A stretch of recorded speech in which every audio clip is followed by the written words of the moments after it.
Is Canva making sure that they do not stay behind when it comes to things like or platforms like Opus Clips, Adobe with some more video editing options?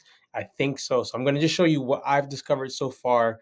I do use Opus Clips and I use Final Cut Pro, but this is some cool stuff. So let's look at it. I'm going to go ahead and type video in here. And I'm just going to go to create blank video. Bam. So I've already uploaded some videos in here. Now, it does give you some trouble if you have ones that are long. So we're going to just choose like a 2-minute one that I made. So let's just go here. So we're launching Podcast Made Simple.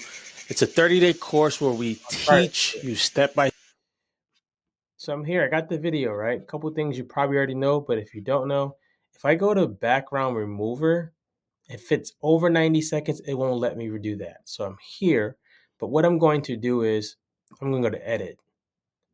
And this is something cool, right? I can enhance the voice, right? Enhancing the voice means it's going to take out some of the background noise or some of the, if you're outside recording, as I do at times, it can take that noise out. Now, as that's loading, a couple things you have here. You have filters, right? You can see the filter changing. And the cool thing with that is I once recorded an episode where the lighting was bad for some reason. It was so dark and I had to put a filter on it to just brighten it up a little bit, but I have these options over here. So that's done right here to enhancing the voice. You're going to hear me play that. In a couple seconds, you'll hear the voice be better, taking out some of the echo. And it sounds like you have an expensive mic in your hands. As that's uploading, of course, you got things like your format. You can flip it in case you recorded the opposite or wrong way. You got some things you can do with transparency, some corners in case you don't. I'll show you real quick. With the corners, I can round the corners. You guys see that changing? Look right here. You'll see the corners changing. Gives it a nice look. With the borders, I can go ahead and add borders if I decided to, right? The format, let's just show you what that would look like if I'm going to be using it for like Instagram, Facebook, YouTube. I can make it that ratio. You guys see it right here? Cool thing with that is if you use a scheduler, sometimes the scheduler forces you to have the exact ratio. So we're going to leave it like how we had it.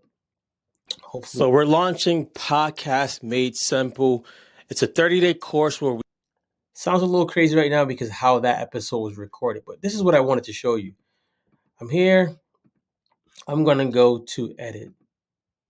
And I have this thing called highlights, and this is what's new right now. So they're beta testing it, and I'm looking at it too. Go to highlights, and you're going to see some clips come up on the side. This is usually how Opus Clips does it. But I would say, of course, Opus Clips have been doing this portion longer, so they're better at the moment. But this is not a bad option for anyone who uses Canva Pro. And I'm going to say, I know Canva, they're going to probably make it better. Now, here I can just we're launching some of the selections. This is the first one they had. So we're launching Podcast Made Simple. Right now, I don't know how to get it back to where it originally was or how to keep adding these clips in. So I'm just going to just show you what I know so far. I went back. I just went back to edit. Highlight. The 30-day course where I got this one right here. I can show you. A course where we teach you step by step how to start. I can go to edit again. Highlights. The 30. You see some options right here. When I learn more, I'll make sure to do a video about it. Other than that, guys, it'll be great.